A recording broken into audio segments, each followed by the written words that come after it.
Buenos dias, buenas tardes, buenas noches, ¿cómo están? Yo espero que todos ustedes estén muy bien. Hoy tenemos más una clase de Clínica 1, donde es básicamente la introducción a respecto del trato gastrointestinal. Es la segunda parte, después de la primera, obviamente, que nosotros vimos ahí fundamentalmente a respecto de las patologías comunes de la boca. Hoy nosotros vamos a charlar, empezar a charlar de um ponto bem específico que é a respeito do esôfago. Então, nessa classe, sim ou sim, a gente bastante atenção nele. Eu tratei de resumir e deixar bem sencillo, de uma metodologia bem sencilla, bem simples, para que todos vocês entendam. Então, vamos a compartilhar o Power, sim, e vou tratar de resumir ao máximo na classe, solamente dizer que é o mais importante, quais são as patologias aí que sí ou sí nosotros devemos saber. E então, nosotros empezamos com o Power. Bueno, agarro el láser e aí empezamos. Espero que les guste essa classe, porque realmente hice de todo mi corazón, hice bien compacta e tratei de dejar lo más importante para pasarles.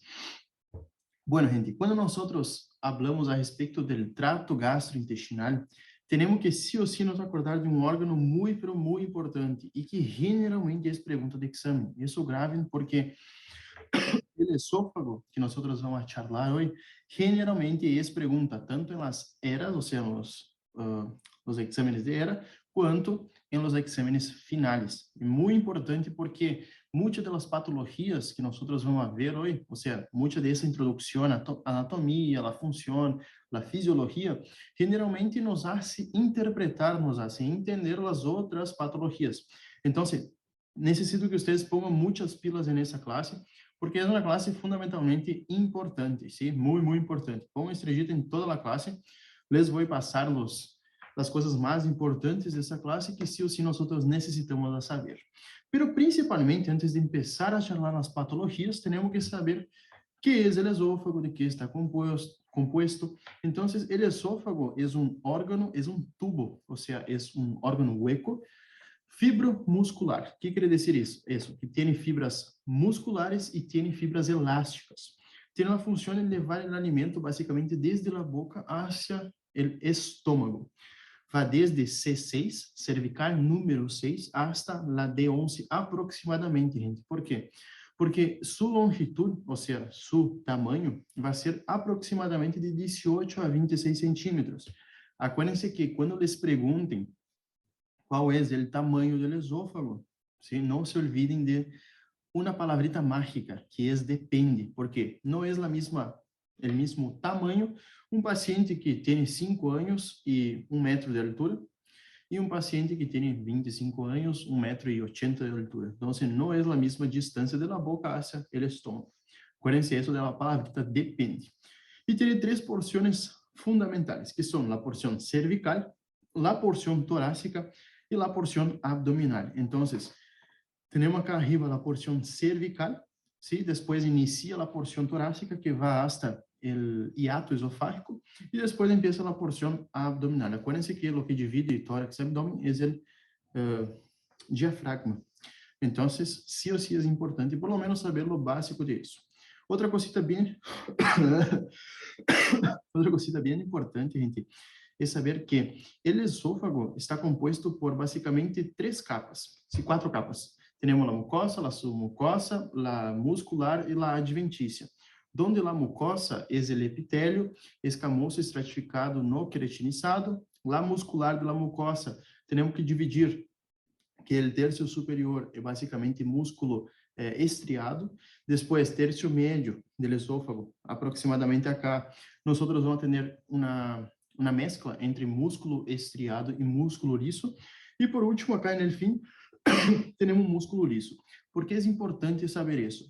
Porque imaginem se nós toda vez que nós tragamos algo, temos que enviar señales, por exemplo, agora vou tragar a porção superior, depois a média, depois a inferior, para descender o bolo alimentício. Todo isso se hace de uma maneira involuntária depois que nós hacemos o acto de la deglutição, que é voluntário. Então, por isso que é muito importante saber que em la zona média e zona inferior vão ter fundamentalmente músculo liso, que são músculos que é o músculo responsável por ser involuntário. Tem essa característica que é involuntário. Então, isso é muito importante saber, por lo menos, ter uma ideia de que terço superior é estriado esquelético, depois liso e estriado, depois, por último, solamente músculo liso. Qual é o ponto acá que eu quero que vocês prestem bastante atenção? Además de saber as capas, temos que saber a inervação desse esôfago, que é a maior parte, que generalmente é a mesma inervação para casi todo el aparato de trato digestivo. Pero básicamente lo que tenemos que saber es que en el plexo submucoso, acá tenemos el plexo de Meissner. Y el plexo mioentérico es llamado de Auerbach. ¿Por qué también es importante recordar eso?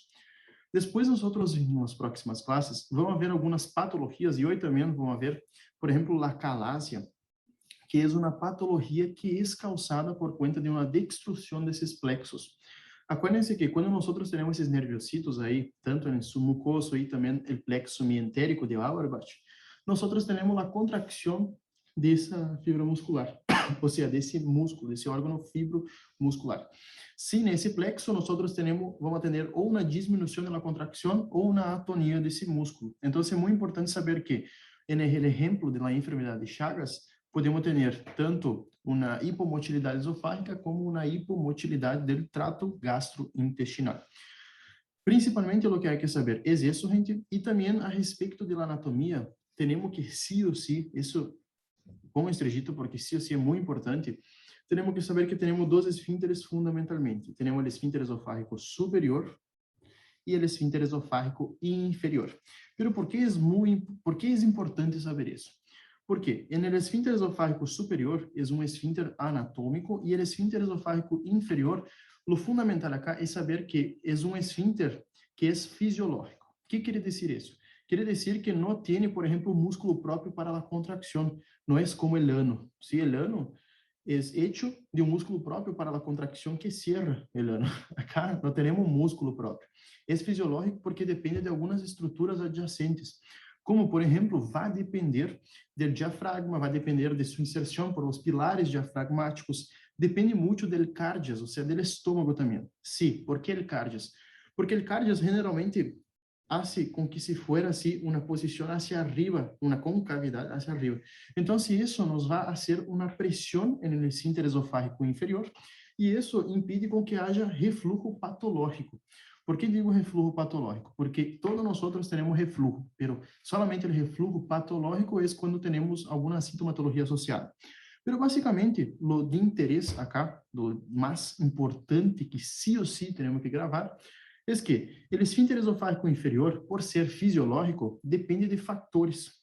Quais são esses fatores, então? O diafragma, o estômago, também temos um ligamento, que é o ligamento ou a membrana frenoesofágica, que também involucra cada importância, porque tudo isso em conjunto vai formar um esfíncter fisiológico, ou seja, vai ser com que se cierre de maneira fisiológica. E quando temos alguma outra alteração a respeito do cardias ou até mesmo do diafragma, dos pilares da membrana frenoesofágica, nós podemos ter uma enfermidade por refluxo gastroesofágico. Gente, e a enfermidade por refluxo é muito frequente. Se eu tenho essa enfermidade, é uma porqueria. Tenho que, em cima, fazer alguns estudos aí, pero é muito frequente e por isso é importante saber o esfíncter esofágico inferior. Esfíncter esofágico superior, então, é anatômico, temos um músculo próprio, e o inferior, não. O inferior é fisiológico. Sim, muito importante isso. Depois que nós sabemos que dos esfínteres esofágicos temos um superior e um inferior, quero que prestem bem atenção nesse power, porque é sumamente importante e também se pergunta nos horários.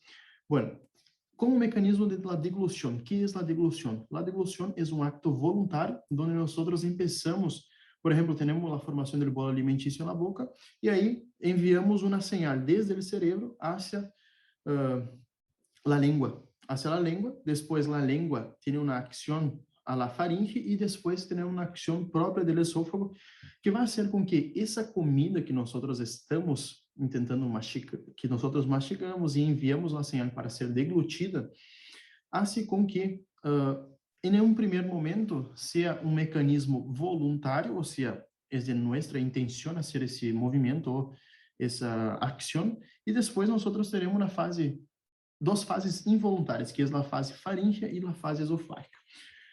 Bueno, quais são as fases que nós temos? Temos, então, a fase oral, fase faríngea e fase esofágica.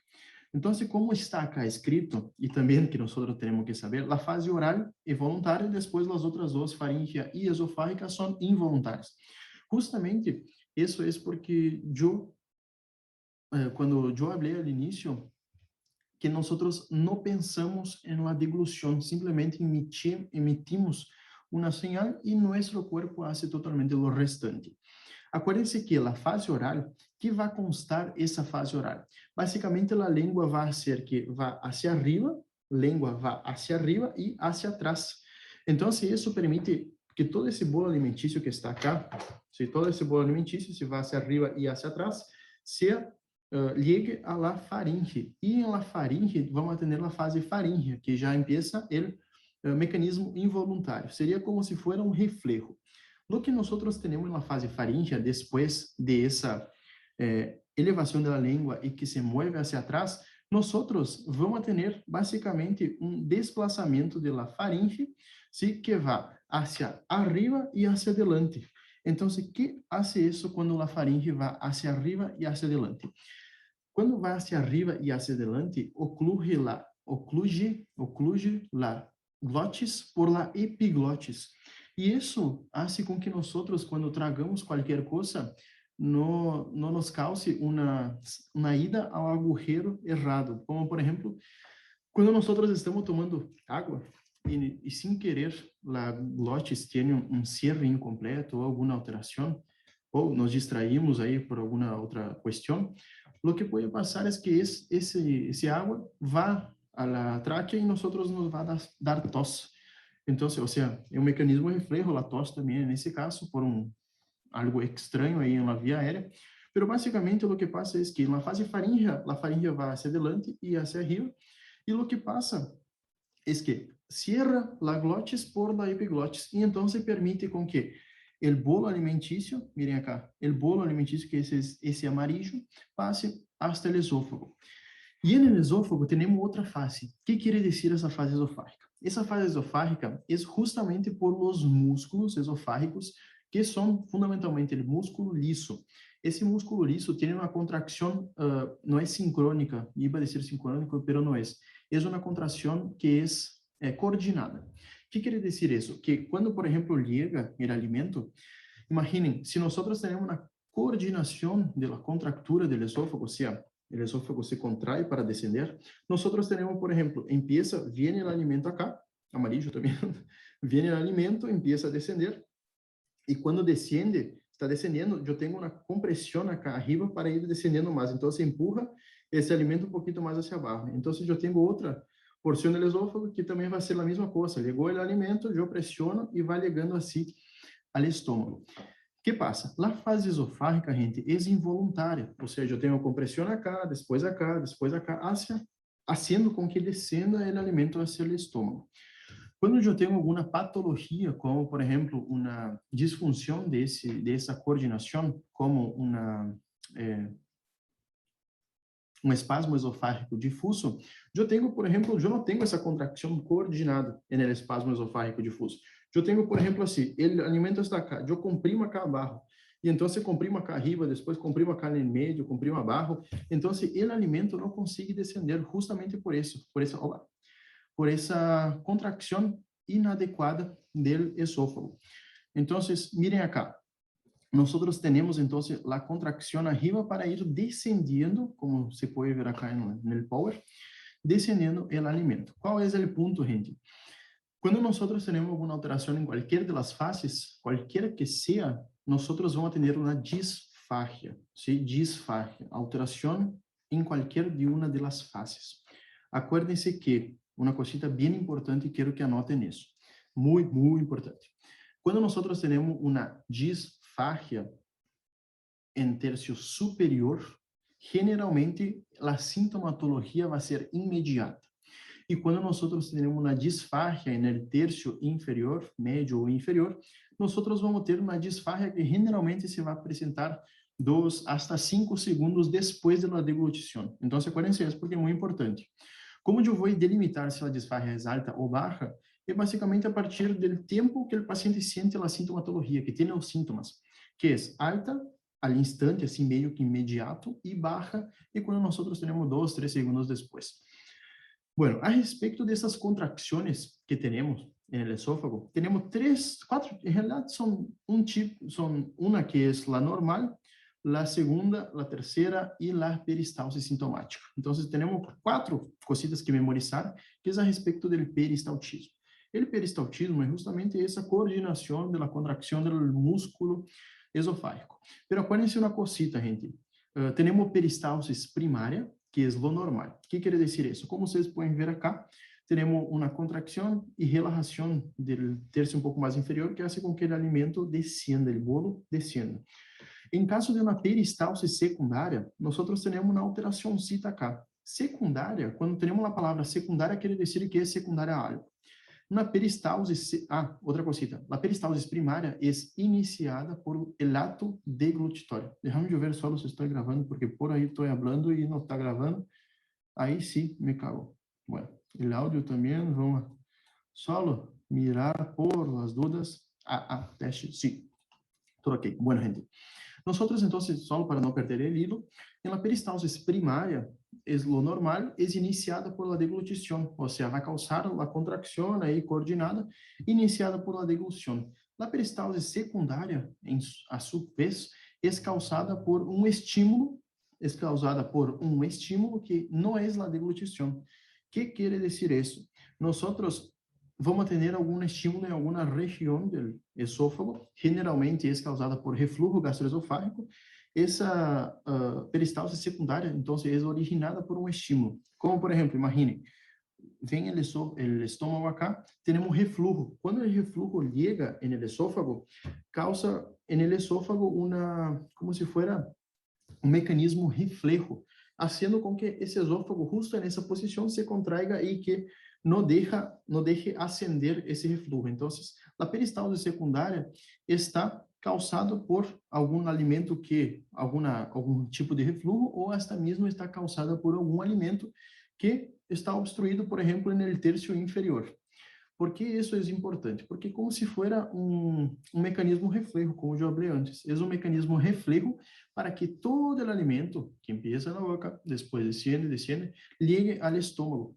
Porque quando nós temos essa impactação, por exemplo, no alimento, no esôfago, aí no terço inferior, não passa mais alimento e o esôfago queda distendido. E então essa distensão ou essa irritação faz com que se contraiga a parte superior, não todo o esôfago, senão que a parte superior, para descender esse alimento. Outra coisa que é muito importante, gente. A peristalse terciária. Generalmente, a peristalse terciária, nós vamos charlar hoje, mas é basicamente em relação a algumas patologias, como, por exemplo, os espasmos esofágicos difusos. Peristalses terciárias, a diferença da secundária e da primária, vamos ter o que eu falei antes, que é a respeito de um espasmo não controlado, não coordenado. Por exemplo, teníamos antes contracção acá, depois mais abaixo, todo isso para descender. Em câmbio, em uma peristalse terciária, temos contracção em cada lugar e o alimento não descende. E quando o alimento não descende, temos que dizer que é uma contracção aperistáltica, porque não descende o alimento. Depois, por último, temos a peristalse sintomática. A peristalse sintomática nada mais, nada menos é, de uma maneira bem sencilla, que a peristalsis, pero que nós sentimos descender. O que quer dizer isso? Por exemplo, quando o paciente tem uma hipercontracção, uma contracção muito forte do esôfago, muitas das vezes o paciente sente essa contracção. Então, isso é a peristalse sintomática. E quando o paciente sente a onda peristáltica. Basicamente é isso. Em relação a peristalsis, o que mais eu queria dizer era isso. Agora vamos a las patologías, en realidad a los síntomas. Me está faltando acá el título, pero ahora vamos a los síntomas esofágicos, que generalmente van a ser la disfagia, van a ser la odinofagia, la pirosis, la regurgitación, el dolor torácico de origen esofágico y el globo esofágico. Esos son síntomas esofágicos. Disfagia, gente, principalmente, ¿qué es la disfagia? La disfagia, nosotros vamos a tener, en líneas generales, la definición de disfagia es básicamente la sensación de obstaculización al paso del bolo alimenticio durante el descenso del esófago, o sea, es la sensación de obstaculización a respecto del paso del bolo alimenticio sobre el esófago, a largo del esófago. ¿Qué quiere decir eso? Que en algún momento nosotros tenemos la sensación de esa obstaculización. Eso es disfagia. La disfagia puede ser, como yo dije antes, alta o baja. La disfagia alta puede ser llamada también de disfagia orofaríngea o disfagia de transición, justamente por la anatomía, ahí, la orofaringe, y disfagia baja puede ser llamada de disfagia esofágica. ¿Cuál es el punto, gente, de la disfagia? La disfagia, tenemos, si es disfagia alta, que nosotros vamos a ver después, tenemos causas fundamentalmente, acuérdense eso, neurológicas. E se a disfagia é baja, aí sim nos abre um rango de possibilidades. Por quê? Quando nós temos uma afectação no esôfago, pode ser essa afectação tanto do próprio músculo, da inervação, pode ser também por algum corpo estranho. Então, se nos abre muito as possibilidades de las patologias. En cambio, la disfagia alta generalmente un poquito más, se puede, la baja se puede racionar un poquito más, pensar en las causas, y la alta un poquito más es memorizable. Odinofagia, gente. ¿Qué es la odinofagia? Ah, antes que me olvide, la disfagia, además de ser alta o baja, puede ser también mecánica y también la disfagia mecánica y motora. Mecánica, motora y también tenemos la ilusoria. Esos tres tipos. La odinofagia es el dolor cuando el paciente traga, o sea, al paso del bolo alimenticio. Pirosis es la sensación de queimazón en el trato gastrointestinal. Generalmente la pirosis es un dolor retroesternal que asciende y desciende, sensación de queimación retroesternal. Hay que hacer diagnóstico diferencial con síndrome coronária aguda, o sea, con el infarto agudo del miocardio. Obviamente que cambia las características, pero tenemos que hacer diagnóstico diferencial. Después, la regurgitación. Regurgitación es la sensación que el contenido, regurgitación es básicamente el contenido gástrico pasa al esófago, pero eso puede dar síntomas, como por ejemplo el paciente puede sentir en la boca o puede sentir que ascendió un poquito de contenido gástrico. El dolor torácico de origen esofágico, ahí sí, gente, nosotros tenemos diversas causas, pero es básicamente un dolor torácico, como yo dije, de origen esofágico, generalmente puede ser un dolor queimante, puede ser un dolor queimante asociado a una regurgitación. Entonces tenemos diversas causas. Y el globo esofágico. El globo esofágico es una sensación básicamente de un nudo en la garganta. Generalmente la causa es psicógena. Si el globo esofágico, generalmente la causa es psicógena. Y bueno, gente, yo creo que era eso lo más llamativo así. Entonces, solo para memorizar, síntomas esofágicos, ¿cuáles son? ¿Qué quiere decir eso? ¿Con qué el paciente puede venir a la guardia? Puede venir con disfagia, ahí tenemos que decir si es alta, baja, motora, mecánica y ilusoria. Tenemos que evaluar si, por ejemplo, el paciente viene con pirosis y regurgitación, nos hace pensar en un reflujo. Si, por ejemplo, el paciente tiene dolor torácico de origen esofágico, como por ejemplo puede haber dolor en puntada, también dolor queimante, y el globo generalmente que es una sensación de nudo en la garganta. Ahora vamos para la disfagia y vamos a describir esa disfagia. Bueno, disfagia, como yo dije antes, es la sensación de obstaculización al paso del bolo alimenticio durante el descenso del largo del esófago. Pongo estrellita en disfagia porque es muy preguntado, muy importante. Yo hice antes a introdução a respeito da fisiologia esofágica e também um pouquinho de anato. ¿Por quê?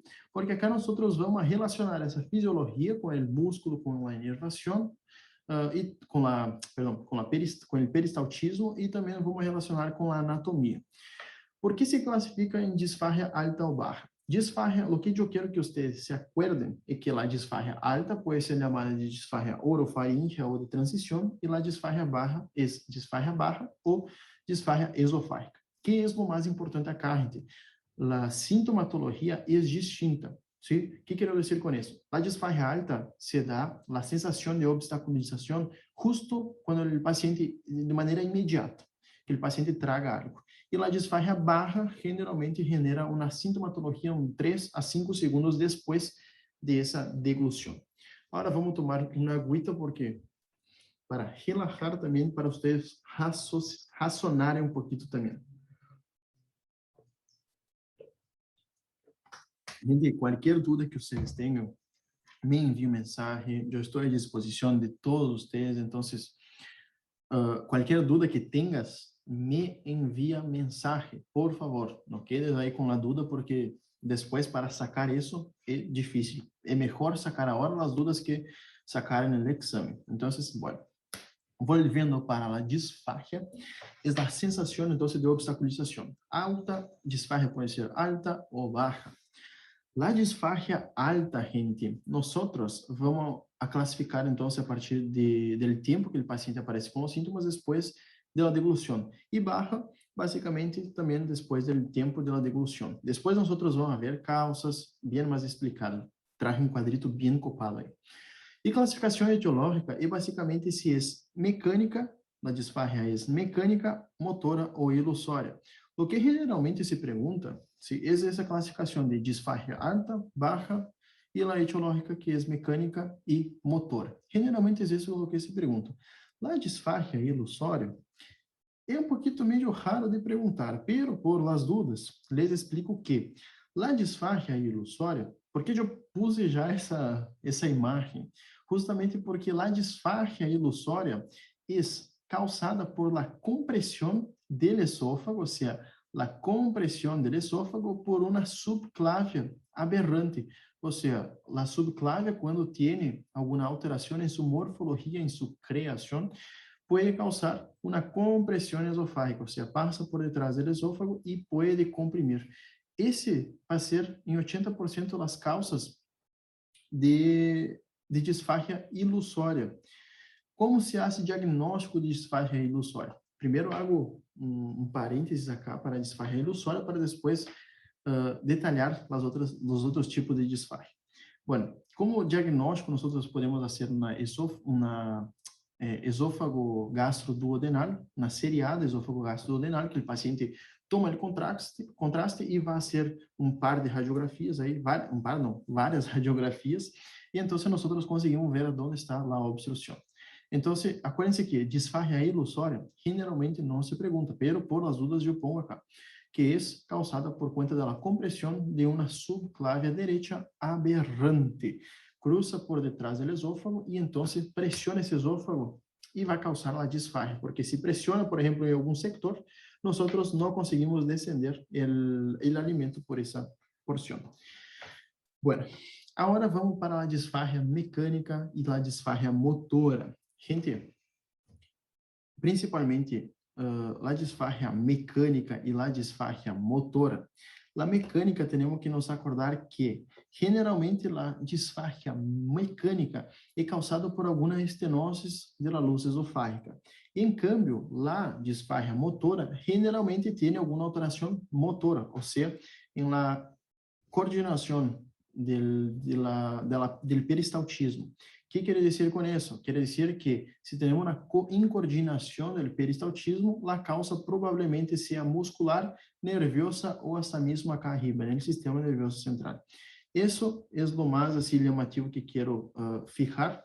Ahora vamos al cuadrito que yo hablé que está bien copado. Entonces, nosotros tenemos un paciente que viene refiriendo que tiene algo trancado en la garganta, algo que le tranca la garganta. Primeira coisa é ver se é uma disfagia orofaríngea ou uma disfagia esofágica. Orofaríngea inicia luego después, imediatamente después, y esofágica generalmente un poquito después de la deglución, algunos segundos después. Generalmente, miren acá, la clínica que el paciente viene cuando es orofaríngea es localizada en el cuello. Puede haber regurgitación nasal y aspiración y síntomas asociados.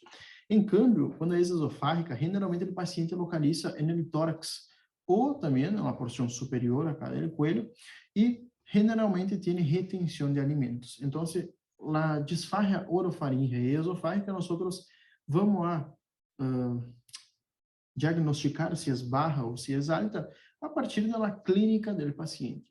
Agora vamos imaginar.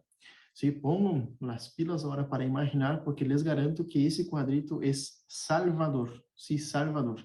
Esse quadrito me salvou, te juro que me ajudou um montão para memorizar.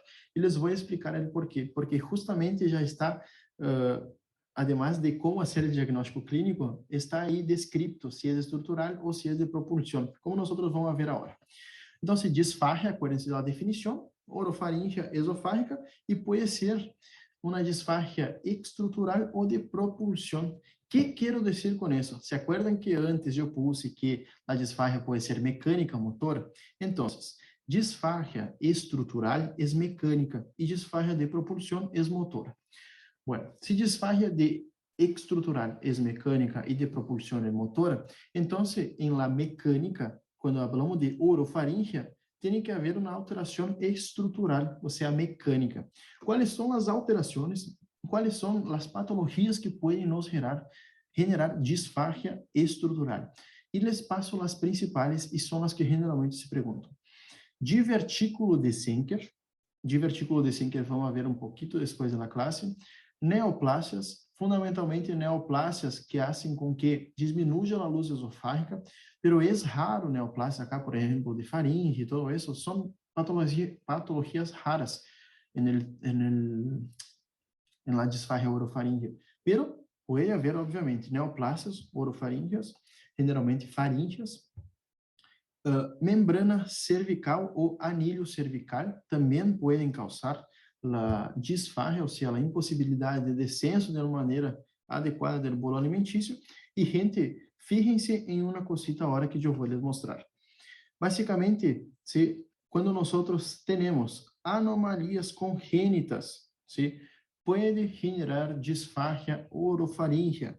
E também a radiação, quando o paciente tem um tumor que tem que ser irradiado, essa radiação pode generar uma estenose do esôfago.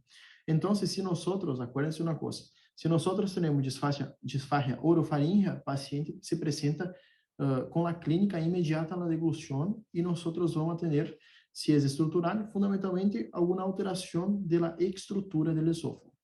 Se é de propulsão, miren como já queda um pouquinho mais fácil. En realidad tenemos que pensar, sí, pero es un poquito más fácil. Si es de propulsión, quiere decir que es motora.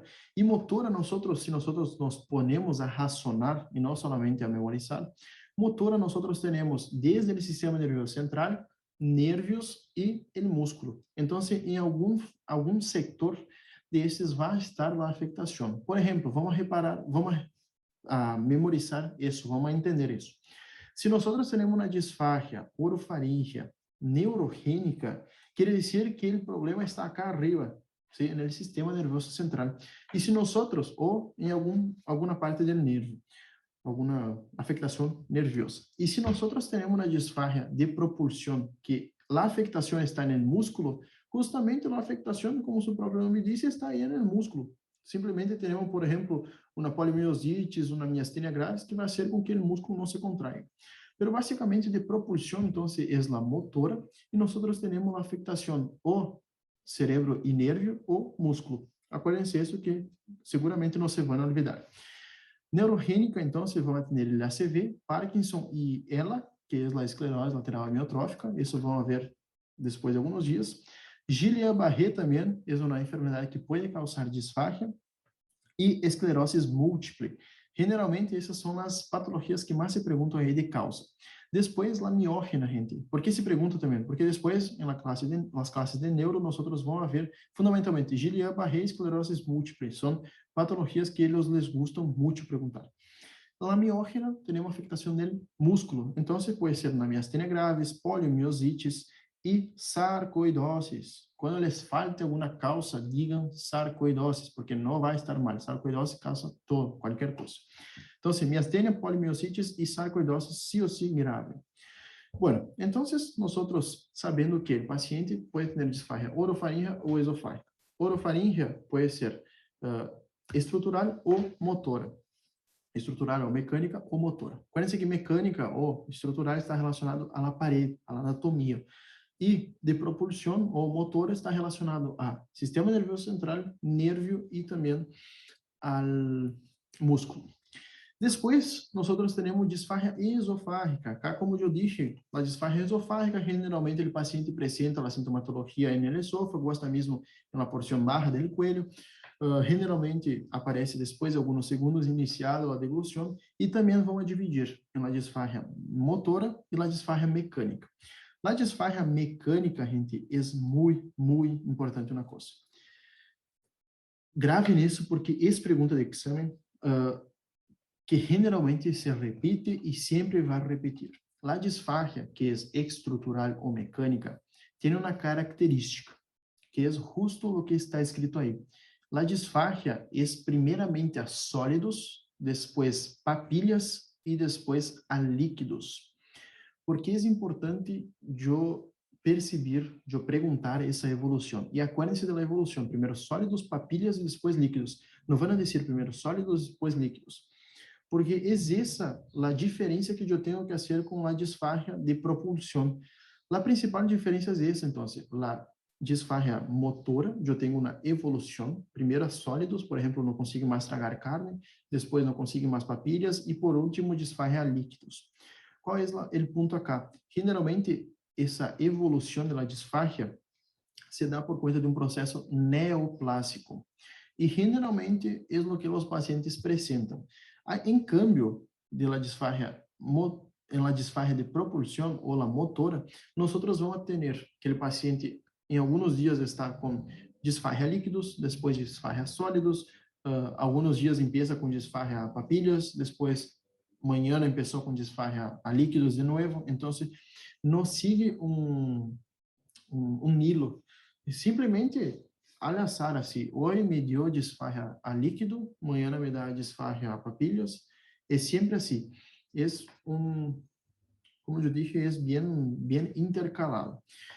Por que é importante perguntar isso? Como é a disfagia? E disfagia para quê? Porque isso nos vai fazer diagnosticar se é estrutural ou de propulsão, como eu disse. E quais são as causas? As causas de propulsão vão ter o refluxo gastroesofágico com peristalsis débil, pero o que generalmente se pergunta é acalásia. Generalmente a acalásia é uma enfermidade que temos a afectação nerviosa. Depois, espasmo esofágico difuso. Vocês vão ver que generalmente os docentes apresentam um caso clínico que a mulher tomou um vaso de água fria e aí ele apresentou uma disfagia, porque estava correndo, creio que ao redor da praça, e aí tomou um vaso de água fria e lhe deu um dolor torácico. Generalmente isso é por espasmo esofágico difuso, causado por conta de um desencadenante que foi a água helada. Então, muitos dos casos assim clínicos, eles te podem apresentar assim. Então, disfagia de propulsão intercala entre sólidos e líquidos, e a disfagia estrutural generalmente é a sólidos e vai evolucionando. Bueno, como disfagia a sólidos, nós temos de maneira intermitente, progressiva ou variável. Bueno, intermitente é anillo de Schatzky, que é um anillo generalmente que se forma no esôfago superior, e membranas esofágicas. Como de forma progressiva são as neoplásias, e generalmente isso é pergunta de exame, gente grave, se ou se escrevem acá no frente, porque se vai perguntar isso. Depois temos variável, como estenose péptica, esofagite eosinofílica, as hérnias hiatárias. Então, se gravem por lo menos 4 ou 5 causas para saber que a disfagia estrutural generalmente é a sólidos, pode ser progressiva, e as calcitas aí, e tchau. E quando aquele paciente vai cursar com disfagia e odinofagia? Há dois casos que sí o sí nosotros tenemos que pensar. Por ejemplo, las esofagites por píldoras, que es, píldoras serían algunos fármacos, y las esofagites infecciosas. Lesiones por cáusticos son raras, pero después nosotros vamos a ver que pueden generar. Y acuérdense que odinofagia es el dolor a la deglución de cualquier cosa. Entonces, el paciente cursa con dolor, odinofagia y la disfagia concomitante, o sea, juntas.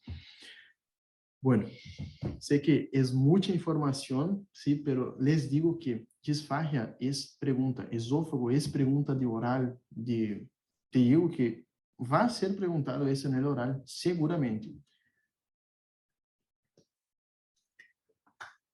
Hay que tratar más que nada, no solo memorizar, hay que tratar de entender, gente, porque eso fue lo que me salvó. Ese cuadrito es el resumen de todo lo que dice a respecto de disfagia. Obviamente que nós vamos ver agora o diagnóstico e o tratamento de acordo com a causa, pero para memorizar a clínica, a fisiopatologia da disfagia, utilicem esse quadrito porque juro a vocês que vai salvar. Eu creio que saquei esse quadrito de Farreiras, não me acuerdo muito bem, mas eu creio que foi de aí. Bueno, no menos importante, temos que sí o sí hablar do diagnóstico de disfagia. Sí.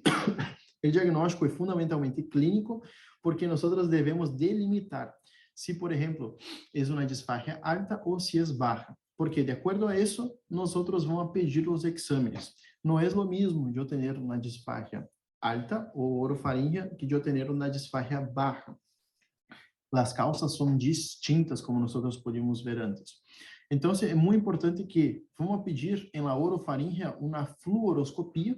Que é a fluoroscopia? Fluoroscopia é isso. Se dá para o paciente tragar um vaso com contraste e então nós miramos com o fluoroscópio, que é um tubo assim que se põe no paciente, obviamente que é com radiação, e miramos como é a deglução de nosso paciente. Isso é para fundamentalmente ver se, por exemplo, o paciente não tem alguma alteração acá a nível do esôfago superior, ou seja, orofaríngeo. Se é esofágica, fundamentalmente, o gold standard é a manometria esofágica. Se manometria esofágica é o gold standard para diagnosticar disfagia. Depois temos VEDA. La VEDA, que é a VEDA? Ah, manometria esofágica, gente, eu puse acá. Manometria esofágica são vários. Imaginem que temos o esôfago, ¿sí? Esôfago. Ponemos vários eletrodos durante o corpo, o terço superior, médio e inferior do esôfago, e esse aparatito acá mide as contracções esofágicas depois de uma deglução, quando o paciente está sem deglutir. Então, ele basicamente o que faz a manometria é isso. Evalua a contracção e mide qual é a força de contracção. ¿Por qué es importante saber eso? Porque si nosotros, por ejemplo, acá dice los sectores del esófago, miren cómo es la contracción. Si nosotros, por ejemplo, tenemos una contracción acá, junto, quiere decir que el paciente puede tener un espasmo esofágico difuso y esa puede ser la causa de la disfagia. Entonces, manometría esofágica es de suma importancia, generalmente no se hace, pero es importante saber que se pide. Muitas das vezes, como o diagnóstico pode ser um câncer, solamente com a VEDA, a videoendoscopia digestiva alta, se pode mirar o esôfago e, por exemplo, diagnosticar um câncer. Então, é mais fácil fazer uma VEDA ou um trânsito varitado que uma manometria esofágica. E o que é a VEDA? A VEDA, nós podemos um tubito aí, que tem uma câmara com uma lucita, e miramos todo o aparato digestivo. Acá, como estamos falando de esôfago, vamos mirar todo o esôfago. ¿Por qué es importante? Porque nosotros, cuando hacemos la veda, podemos diagnosticar, por ejemplo, alguna patología como esófago de Barrett, que es causado por reflujo, por álcool, por tabaco. Entonces, eso es muy importante. Veda casi siempre se hace, así, casi siempre mismo se hace en los pacientes con disfagia, porque es barato y es sencillo de hacer. Outra coisa que se pode pedir, que é muito importante também, é a respeito do trânsito baritado. A mesma coisa, gente, trânsito baritado. O paciente traga um vasito aí com contraste e se hace repetidas radiografias de tórax. É 5, 15 e 30, creio que é isso. O tempo. Não, mentira. 5, 15 e 30 não, senão é impossível. Eu estou confundindo com outro tipo de radiografia. Acá, o paciente traga e já é hecho la radiografia. ¿Por quê? É muito importante esse trânsito baritado. Como vocês podem ver acá, miren, esse é um trânsito baritado. O paciente tragou e miren acá a solução de discontinuidade, ou seja, não continua o contraste. Acá quer dizer que há alguma obstrução e há que buscar essa obstrução. Generalmente se hace trânsito baritado antes del VEDA, porque se nós vamos diretamente com o VEDA, podemos mirar essa obstrução acá com a camarita e é muito melhor. Bueno, e o tratamento, gente, depende da causa. Por exemplo, não é o mesmo um paciente que tem um câncer que tem algum, por exemplo, um ACV. A causa é distinta, o tratamento é distinto. Acuérdense que disfagia é um síntoma, não é uma patologia. Então, o tratamento depende da causa. Se é um refluxo, vamos tratar o refluxo. Se o paciente tem um câncer, temos que tratar esse câncer esofágico, obviamente. Então, depende da causa. Bueno, ¿todo tranqui hasta acá? Creo que sí. Entonces vamos a pasar a una cosita que generalmente puede ser así una preguntita, así, una pavadita, que es la hipomotilidad esofágica. ¿Qué quiero decir con hipomotilidad esofágica? Quiero decir que el esófago se contrae menos y al contraerse menos, nosotros vamos a tener una disminución del descenso del bolo alimenticio. ¿Sí? Tranqui, palanque? Bueno. Quais são as causas? E generalmente só você pergunta, decime as causas de hipomotilidade esofágica. Envelhecimento, esclerodermia, poliomiosites, diabetes, hipotiroidismo, alcoolismo crônico e amiloidose. Por que eu pus esse power solamente com as causas? Porque a clínica é muito parecida com a disfagia, ou seja, vai generar uma disfagia no paciente, e as causas vão ser envelhecimento, esclerodermia, poliomiosites, todas essas de acá.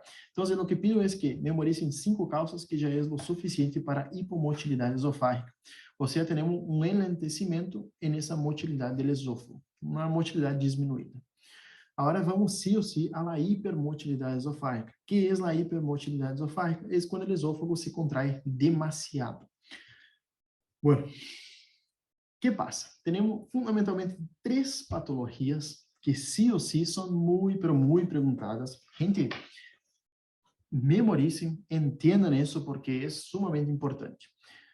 Se vocês se acordam, se te acuerdas em realidade de lo que eu falei antes a respeito da fisiologia do esôfago, temos as contracções esofágicas, ou seja, o peristaltismo esofágico, primário, secundário, terciário.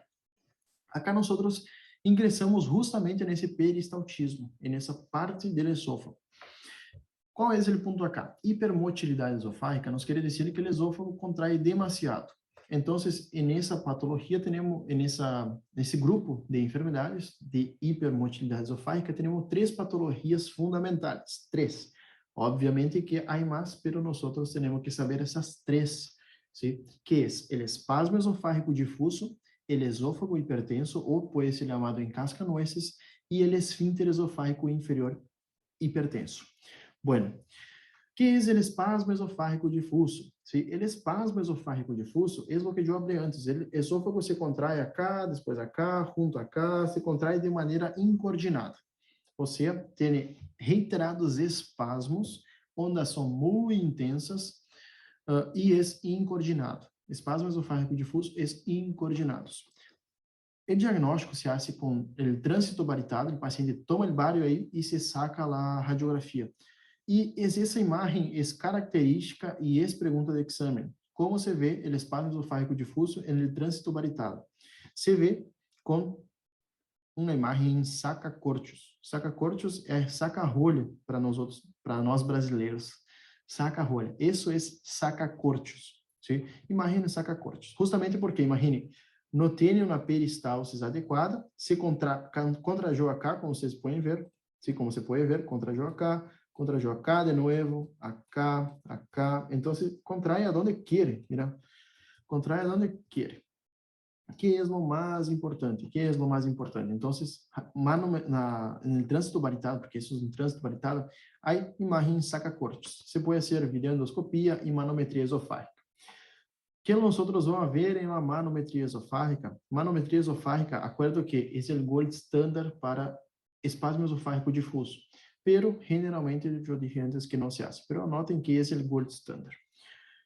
Manometria esofágica basicamente vai delimitar e vai nos mostrar esse espasmo incoordenado do esôfago. Bueno, isso é espasmo esofágico difuso, ¿sí? É aperistáltico. Anotem essa palavra porque uma doutora generalmente pergunta. Aperistáltico. Ou seja, não há peristaltismo, é aperistáltico. Bueno, seguindo com a classe, então, nós temos o esôfago hipertenso ou em cascanueces. O que quer dizer isso? Tem um peristaltismo normal, pero é um peristaltismo muito intenso, gente. Generalmente, as ondas chegam hasta 180 milímetros de mercúrio. Para que vocês tenham uma noção de qual é as ondas normais, de quantos são, generalmente chega hasta 20, 30 milímetros de mercúrio, como assim, rachando. Então, se máximo 20, 30, assim, explotando, basicamente. E acá, no esôfago hipertenso, o esôfago em cascanueces, temos um esôfago com a peristaltismo adequado, pero tem muita contracção, e isso faz com que o paciente refira dolor.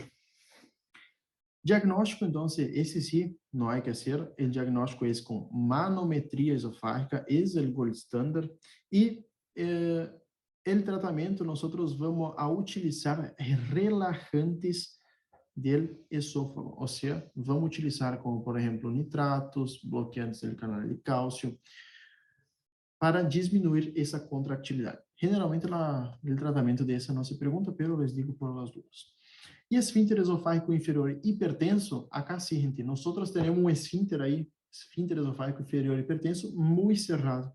Qual é o ponto? Temos que fazer diagnóstico diferencial com acalásia, porque na acalásia temos um esfíncter que não se relaxa, e também temos uma disfunção, uma hipomotilidade do corpo esofágico. Acá não. Acá temos um corpo esofágico que se contrai de maneira adequada, pero o esfíncter não se relaxa. Esse é o ponto principal. Bueno, agora chegamos a uma parte da classe que é a respeito de acalásia. Pido que, por favor, gente, vocês, em acalásia, sí ou sí, é pergunta de exame. Se pergunta muito acalásia em si. Não é tão frequente, pero les gusta perguntar por conta que tem umas características aí bem peculiares, assim se pode dizer. Acalásia. Que é a acalásia? É a ausência do peristaltismo do corpo e incapacidade de relaxação do esfíncter esofágico inferior. Acuérdense isso. O corpo não tem peristaltismo, ausência de peristaltismo. E o esfíncter esofágico inferior não se abre, queda aí cerrado. Generalmente são pacientes de 30, 50 anos, acuérdense do paciente mais viejito aí. E qual é o ponto? A etiologia pode ser el Chagas. Se el Chagas, gente, pode causar acalásia. Muito importante.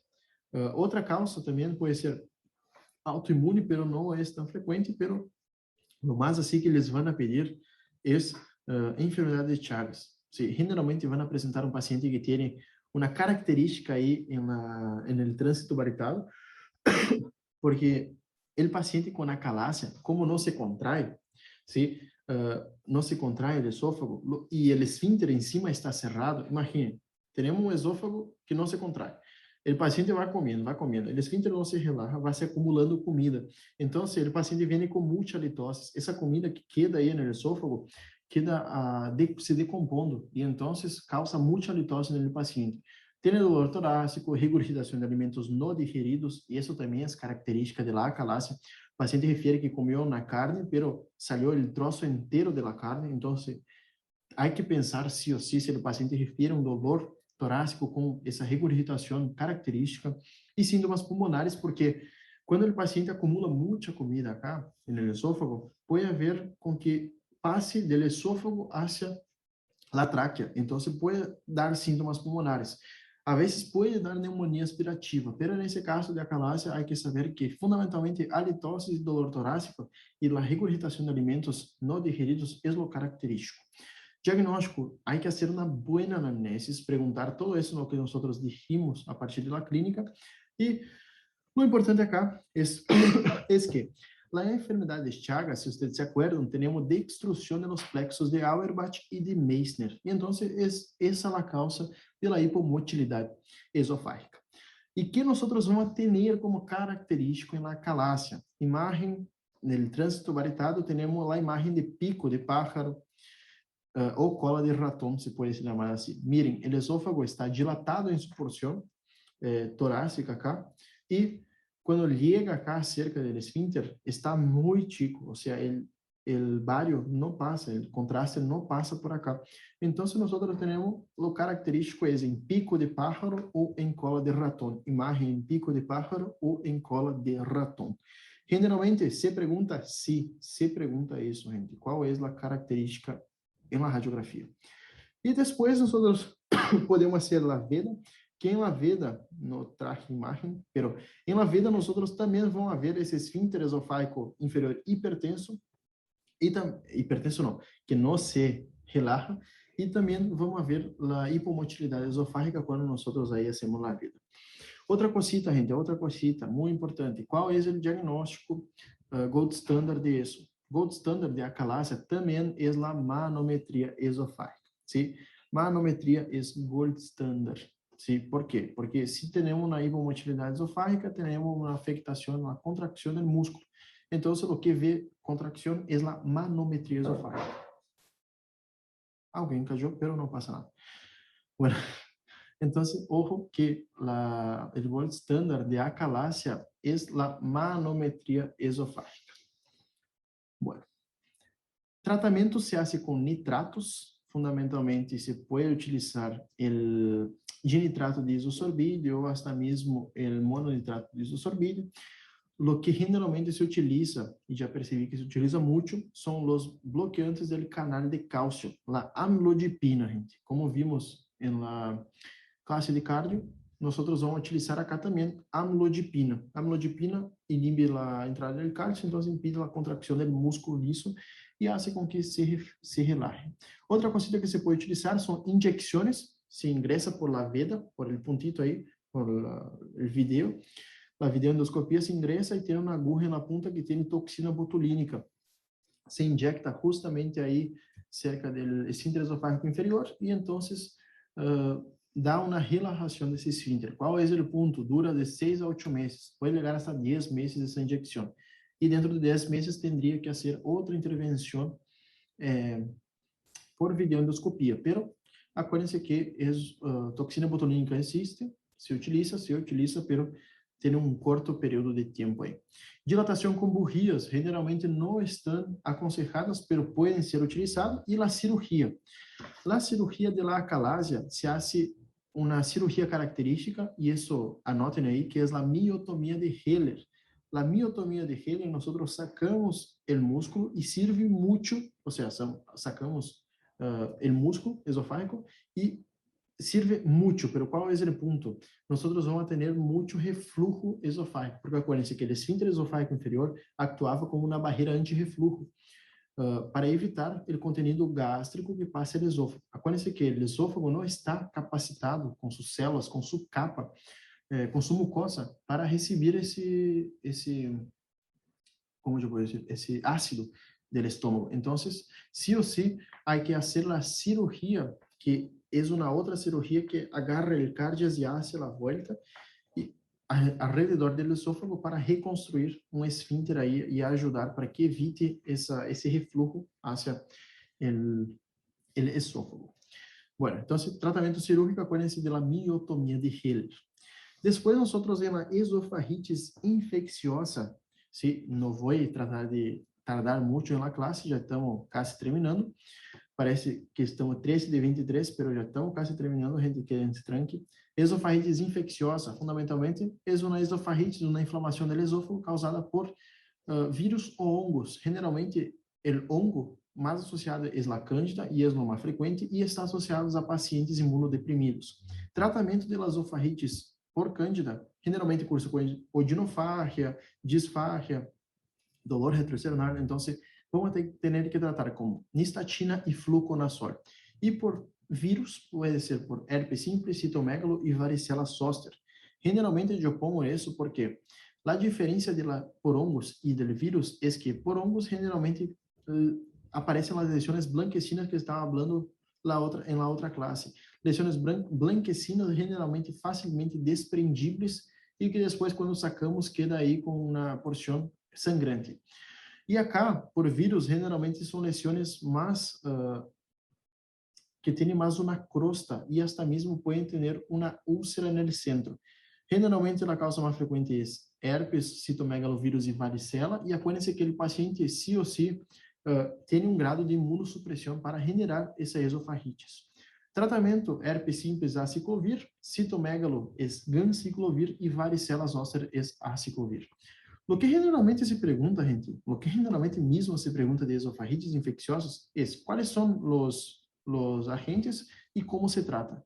Generalmente é isso. O diagnóstico é clínico e por veda, acuérdense isso, e o tratamento basicamente é isso, antivirais ou antimicóticos. Gente, é bem sencillo essa parte de esofagites. Esofagites não infecciosa, generalmente generalmente o que imaginem agora comigo o paciente que se apresenta com esofagites não infecciosa. É aquele paciente que tem antecedentes de tomar fármacos ou pode ser também uma esofagite de quimio ou radioterapia. Por drogas, quero que acordem sí ou sí, porque pode entrar em um exame aí, a esofagites por drogas por bifosfonatos. ¿Sí? Bifosfonatos são os fármacos que são utilizados para a osteoporose. Generalmente, esses fármacos causam uma acidez excessiva do ácido gástrico, aumentam essa acidez por seu metabolismo e então se pode causar uma esofagites. Por isso, bueno, quais são os fármacos? AINES, tetraciclinas, inibidores de las proteasas em ATV e os bifosfonatos, quinidina, sales de hierro e sales de potássio. São os fármacos que mais frequentemente causam esofagites infecciosa, pero se acuerden de los bifosfonatos. Há alguns docentes que les gusta perguntar a respeito disso. Esofagites não infecciosa, acuérdense isso. Esofagites por quimioterapia e radioterapia também está descrita, pero generalmente não se pergunta.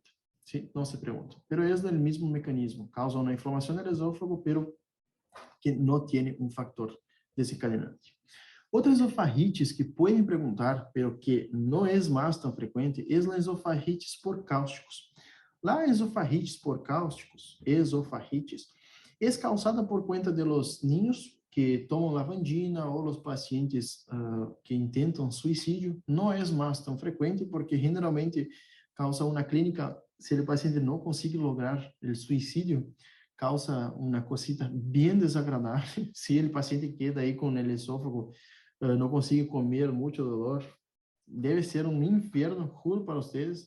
Não foi ao inferno, pero está vivendo o inferno agora por conta das esofagites. La esofagites por cáusticos, então é a ingesta de cáusticos, ou seja, de lavandina ou hasta mesmo de substâncias que tenham o cálcio. Que passa? Temos 3 grados de esofagites e é isso mais o que se pergunta. Os grados de esofagites por cáusticos são o grado 1, que quando temos solamente a afectação da superfície, grado 2 afecta todo o grossor da mucosa e capa muscular, com úlceras profundas e cura, esse é muito importante, curam com fibroses e com estenoses esofágicas ou estenose gástrica, e o grado 3, aí sim temos uma perfuração, gente. Qual é o ponto, então? Grado 1, solo superficial, grado 2, temos afectação da muscular, e grado 3, temos a perfuração. Qual é o ponto? Sempre quando temos uma afectação, uma injúria tão grave assim no esôfago, cura com fibroses. Essa fibrose pode causar disfagia, pode diminuir a luz do esôfago. Preste atenção nisso. Por quê? Por que é importante saber isso? Porque se o paciente tem um antecedente de ingesta de cáusticos, temos que buscar se não tem, se a causa da disfagia não é uma obstrução da luz esofágica, ou seja, não é uma obstrução mecânica. Então, isso é muito importante. Generalmente não pergunta, pero por las dudas sepam os grados e também qual é o tratamento. Se o paciente tem uma perfuração, temos que ir à cirurgia, porque essa perfuração não se vai se resolver de maneira espontânea, se vai à cirurgia. Se não, o paciente, depois da cirurgia, o paciente vai receber corticoide para diminuir essa inflamação e diminuir também essa formação de fibroses, antibióticos profilácticos para evitar uma infecção e nutrição enteral. O paciente vai quedar sem comer, juro para vocês, sem comer por la boca, algunos días a semanas, ahí hasta mejorar todo la mucosa. Es una cosa que realmente genera mucho...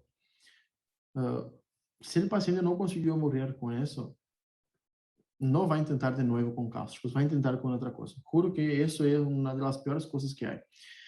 Entonces, seguindo com las esofagites, entonces vimos que son por fármacos, quimioterapia, radioterapia, por cáusticos y ahora por drogas. Repitió acá, no sé por qué y qué pasó. Y ahora vamos a las eosinofílicas. No sé por qué también acá en la facu le gusta mucho preguntar eso, pero sepan lo general. Si hay que saber solamente lo general de esofagites eosinofílica. Esofagites, inflamação do esôfago. Eosinofílica, temos infiltrado dele eosinófilo quando se hace a biópsia desse esôfago. Há uma característica acá, que se vê essa parede do esôfago, que parece assim, com muitas ondulações em la veda, e o diagnóstico se hace com veda e biópsia, e a clínica generalmente tem algumas enfermidades, como, por exemplo, parasitoses associadas, que podem causar esse depósito de eosinófilos em la parede esofágica. Tratamento é dietético, corticoides sistêmicos e corticoides tópicos. Ah, pero como eu vou dar corticoides tópicos no paciente? Por exemplo, se o paciente tem uma psoriasis ou alguma enfermidade associada, se trata essas lesões periféricas aí, com a psoriasis, com corticoides tópicos. É assim. Maneira bem resumida, esofagites eosinofílica, lo importante que há que saber é que se diagnostica com veda e biópsia. Basicamente isso. E na veda temos essas ondulações características da esofagitis eosinofílica. Bueno, divertículos esofágicos. Pero muy preguntado, sim. Pode ser bastante perguntado, sim. Já foi perguntado, por isso eu vou passar-lhes. Divertículos esofágicos, acuérdense que o esófago tem seta, então, divertículo de Senker. Temos dois divertículos principais no trato gastrointestinal, que é de Meckel e o de Senker. O de Senker se dá no esófago e o de Meckel se dá no intestino. Acuérdense isso. Senker, esófago. Esófago tem seta, então, por isso que é Senker. Generalmente, o divertículo de Senker se dá por conta, acuérdense também que temos dois tipos de divertículos, por pulsión e por tracción. Por tracción, generalmente é aquele divertículo, não é o de Senker. O de Senker é por pulsión. Por tracción é, por exemplo, quando o paciente tem uma tuberculose pulmonar, essa tuberculose justo está ao lado do esófago e então tracciona o esófago de maneira crônica, vai traccionando a parede do esófago, então genera essa tracción. O divertículo de Senker é por pulsión. O que quer dizer isso? Por pulsión quer dizer que quando eu tenho um esófago e tenho muita diferença de pressões, por exemplo, acá eu tenho muita pressão e acá também, genera uma pressão central acá nessa região. Quando eu cerro assim, é como se agarre um balão, uma vejiga, eu ia dizer, um balãoncito aí de fiesta de criança, que tem, de ninho, que tem essa assim, não me acuerdo, como se fosse o esófago aí, uma bexiga que parece um rabo, não sei como dizer. Mas essas vejigas aí que são extremamente grandes, agarrem essa e pressionem os dois lados. Se vocês pressionam os dois lados, vai sair acá no meio como se vai inchar mais no meio. Isso é um divertículo por pulsión. Quando temos alterações em dois pontos distintos de contracção, temos alteração de la eu me olvidei a palavra, dije hace rato, temos diferença de pressões por conta das contracções, então causa essa pulsión, esse divertículo por pulsión. Bueno, qual é a clínica? Generalmente disfagia alta, regurgitação, tos crônica, pneumonias aspirativas, perda de peso, episódios de ahogos e marcada litose. Gente, esse divertículo acá, divertículo como se fosse uma bolsa. Acá, nesse caso, cai o alimento aí e queda o processo de putrefacção. Então, produz muita halitose. Bueno, aonde se dá esse divertículo? Se dá afecta o músculo constrictor de la faringe, o músculo constrictor de la faringe. E então, nós temos a formação do divertículo. ¿Cuál es el punto acá? El punto acá es que ese músculo constrictor de la faringe, justo después ahí, como vocês pueden ver, tenemos un triángulo, que es el triángulo de Killian. Killian, ¿sí? El triángulo de Killian. En ese triángulo es justamente cuando formamos ahí la... no es que se une, es que se pasa, por ejemplo, dos músculos y forma un triángulo ahí en el centro, y ese triángulo es una zona débil. Y entonces por ahí sale el divertículo, sale por ahí y muchas de las veces puede ser palpable. El diagnóstico puede haber al examen físico una masa en el cuello, tránsito varitado es el diagnóstico confirmatório, porque se vê justamente, déjame ver se tenho na radiografia, se vê acá el divertículo, miren, temos o divertículo e em trânsito varitado justo aparece o divertículo, e tratamento é cirúrgico com ablação e secção do músculo cricofaríngeo, com uma cosita que faltou acá, seria a plástica do aparelho. Miren acá como aparece na radiografia, é bem característico e muitas das vezes o paciente pode palpar isso, nós podemos palpar. Esse divertículo também pode, conforme o paciente se movimenta na cabeça, pode sumir, ou seja, pode desaparecer. Pero basicamente, divertículo de Senker é isso, gente. Depois temos o câncer esofágico. Para terminar agora, eu ia deixar esse para outra classe, pero vamos falar já que estamos acá. Câncer esofágico generalmente afeta pacientes mais ancianos de idades avançadas, pacientes de sexo masculino. Fator predisponente, esôfago de Barre, muito importante. Síndrome de Plummer-Vinson, que em outra oportunidade vamos falar sobre esse síndrome. Esofagite séptica, estão rompendo todas as coisas aí. Péptica. Estenose esofágica associada por outros cáusticos, por tabaco, álcool. E basicamente, qual é a clínica do câncer esofágico? Progressiva, disfagia progressiva, sólidos, papilhas e líquidos, marcada perda de peso. É um câncer que generalmente é diagnosticado, infelizmente, de maneira tardia. Bueno, síndrome de Plummer-Vinson, só para que não passamos de largo. É um síndrome caracterizado por anilhos esofágicos altos, anemia crônica e também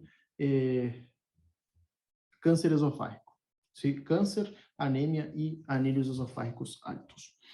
Bueno, clínica, então, já falamos. Diagnóstico se hace com trânsito varitado, veda. Generalmente, o câncer esofágico, acuérdense que se dá no terço inferior, por conta do esôfago de Barre. Esôfago de Barre na metaplasia, que vão ver em outra oportunidade, em outra classe, e que generalmente está associado ou a bulímicos, a pacientes que têm refluxo gastroesofágico, é uma metaplasia que cambia o epitélio e então se predispõe a uma neoplasia. Diagnóstico, então, é veda, radiografia trânsito varitado. Acuérdense que nós, quando vamos fazer quando vamos buscar câncer esofágico, acuérdense sempre de buscar fazer um laboratório, que laboratório não se nega a nadie. Sempre haga um laboratório de rotina, um laboratório completo, porque muitas das vezes pode ter a anemia, pode ter alterações do VSR, PCR, função hepática, função renal. Então, é bem completo para que o paciente, nós podemos evaluar se há, por exemplo, uma metástase desse câncer esofágico.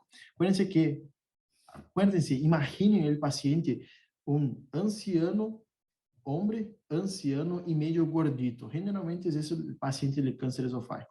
¿Por que digo gordito? Porque em los estadios iniciales, os pacientes generalmente são gorditos, pero conforme vai evolucionando a idade, o paciente é muito dramático essa enfermidade, porque o paciente vai perdendo as ganas de comer porque tem disfagias sólidos. Então, é muito, o paciente como se fuera muere de hambre. Então, prestem atenção nisso, que o paciente vai adelgazando muito, perde muito peso em pouco tempo. Bueno, câncer esofágico, então, vamos fazer laboratório, radiografia de tórax, trânsito, veda, ecoendoscopia.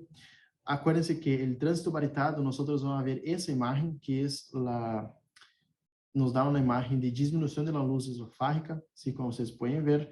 Quando hacemos uma veda, podemos haver uma massa que pode ser uma massa exofítica ou ulcerada. No caso, generalmente é exofítica. Mirem como vai evolucionando. ¿Sí? Mirar como vai evolucionando isso. Primeiro empieza assim, depois um terço, afecta depois 2 terços e pode até mesmo obstruir completamente. Por isso que acá temos disfagia a sólidos, depois acá papilhas e depois hasta disfagia para líquidos. Depois se pode pedir, então, uma ecoendoscopia. Assim se vê a ecoendoscopia, gente. É uma endoscopia que tem uma ecografia na puntita. E assim se vê. Miren, acá temos o esôfago, ¿sí? E acá temos a patologia, o câncer. A ecoendoscopia serve basicamente para evaluar quanto esse câncer atravessou a membrana, o epitélio. Se é in situ, se é já disseminado. Então, se nos disse se, por exemplo, já chegou hasta a muscular da mucosa. Então, a ecoendoscopia é bem utilizado justamente para isso, para evaluar a invasão desse tumor. PET e broncos TAC e PET é basicamente isso. A PET se injecta um contraste e as células que têm maior consumo de glucosa, que generalmente são as células neoplásicas, captam mais esse contraste e então, quando hacemos um ataque, se aparece assim o ataque. Como vocês podem ver, esse paciente tem um tumor acá no terço inferior. Acá se pode descrever metástases tumorales e acá também podemos dizer que pode haver metástases justamente por la coloração que tem esse riñón. Acá estamos delante de um riñón e acá provavelmente seja uma metástase. Acá também é um tumor, acá pode ser uma metástase. Então, isso é a PET. Não se hace em todos os lugares, é muito cara e, bueno. O tratamento do câncer esofágico. Gente, quirúrgico. Sí, em realidade depende do TNM, mas generalmente é quirúrgico. Muitas das vezes, quando já há metástases a outros órgãos, como o hueso, pulmão, riñón, generalmente se faz tratamento com quimio e radioterapia. Sí? E, obviamente, quirúrgico se pode ser paliativo para... Imaginem, se vocês têm essa lesão, se pode ser por a videoendoscopia, se saca esse tumor para que o paciente possa, por lo menos, comer. É um tratamento paliativo. Bueno, síndrome de Mallory-Weiss. Essa foi minha pergunta de mi final, de clínica 1. Mallory-Weiss, ¿qué es? Mallory-Weiss es una laceración o desgarro de la membrana mucosa del esófago. Tenemos desgarro o laceración longitudinales. Raramente el Mallory-Weiss va cursar raramente vai ligar com choque hipovolêmico, raro que descompense, pero generalmente provoca sangrados prolongados, ou seja, o paciente pode consultar por anemia. Está associado a pacientes com hábitos alcoólicos, bulímicos, pacientes que fumam e pacientes com convulsão. Por quê? Nosso esôfago não está acostumado, não tem a capacidade de entrar em contato com o ácido gástrico. Então, o que passa acá é que nós temos a injúria desse esôfago por conta do ácido. Tratamento, o diagnóstico é fundamentalmente veda, se vê essas lesões longitudinais, essas estrias que muitas das vezes sangram de maneira crônica, e o tratamento são procedimentos endoscópicos e, se necessário, cirurgia. Procedimentos endoscópicos que se podem ser, por exemplo, uma eletrocoagulação, um gás argón, uma injeção de substâncias esclerosantes. Todo isso é o tratamento do Mallory-Weiss. Se complica, qual é a complicação do Mallory-Weiss? O Boerhaave, porque evoluciona, e o Boerhaave não é solamente uma laceraçãocita, ¿sí? É uma perfuração, como vocês vão ver agora. O Boerhaave é muito mais grave que o Mallory-Weiss. Temos a rotura do esôfago. Então, vamos ter ou uma mediastinitis, se é arriba del diafragma, ou uma peritoniite, se é abaixo do diafragma. Qual é o ponto? O paciente vai diretamente à cirurgia e descompensa rapidamente. Esse paciente com Boerhaave, sim ou sim, vai ligar com uma descompensação hemodinâmica. Essa foi a minha pergunta de final de clínica 1. Gravem, porque generalmente sim ou sim vai perguntar. Bueno, essa foi a classe de hoje. Puse acá um chiste, que se tiverem dúvidas, procurem em Google. É mentira, gente. Se tiverem dúvidas, me enviem uma mensagem aí. Eu estou à disposição de todos vocês. E, bueno, tratei de ser o mais rápido, o mais resumido possível para que vocês possam entender essa classe. Qualquer dúvida, então, se me escrevam e estou à disposição de todos vocês. Tchau e hasta a próxima classe. Que Deus bendiga a todos vocês.